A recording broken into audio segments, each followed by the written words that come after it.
Hi, everyone. I am Front Row Phyllis. The hip hop Nutcracker is back with a fresh spin on a holiday classic with over a dozen all-star dancers, an onstage DJ, and an electric violinist. Well, we are thrilled to have joining us one of the incredible dancers, Jaylin Sanders. Welcome. Hey, thank you so much. Thank you so much for having me. Oh my gosh, thank you for joining us.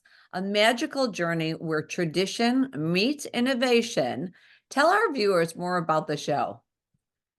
Oh man, the Hip Hop Nutcracker is truly like an exhilarating experience because it's a perfect mashup between the classical score and modern hip hop dance and so many different styles of hip hop, not just one, not just breaking. You have hip hop freestyle, you have different branches like house and light feet, popping, all types of things. So it's an amazing show. We're going to talk about your background, which is just fascinating. But was hip hop always, were you in hip hop when you were younger?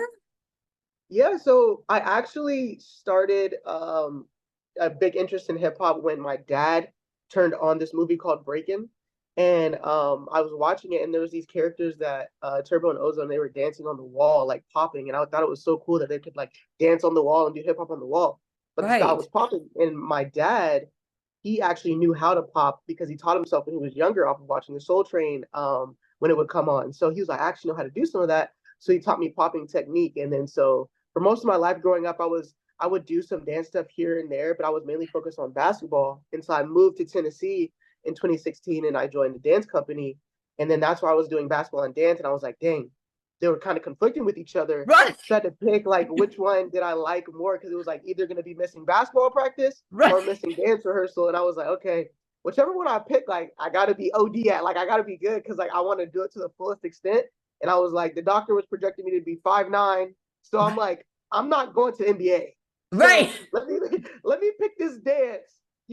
So I picked dance, and it's been a fun thing to do even throughout college, and just Yeah. like allowing myself to make that a career has been really fun. No, you were also in the top six on season 18 of which I love the show. So you think you can dance. So you got to tell us about that. Now, how did that all come about? How did you decide that you wanted to, audition and all that?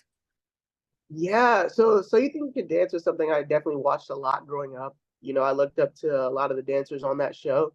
And so I know they had to take a pause because of COVID, which I was like so irritated about because I was like, dang, the one year I actually graduate and I'm of age, Yeah. to do the show, it's like COVID happened. So I'm like, dang. So then it came back a year later and I was like, man, I wonder if I should audition for this. And then so I submitted, and it was funny because the first year I submitted, I actually didn't make it through the producer callbacks. And then the next year they hit me up and they're like, hey, we're having auditions again. I was like, man, I don't know if I should do it again because like I didn't even do that good last time. I didn't make it through.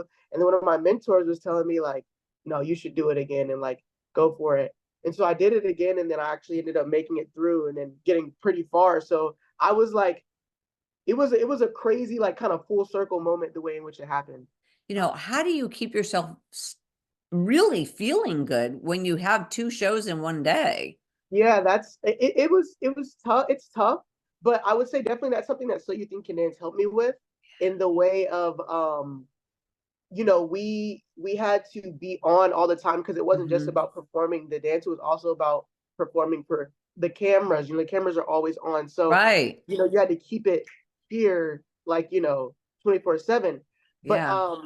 also it's just finding the balance and time to mentally take a break and Hmm. physically take a break and not exert yourself. Like knowing the times in the show in which take this time to breathe Hmm. because the attention may be elsewhere, and then knowing how to pace yourself is very important.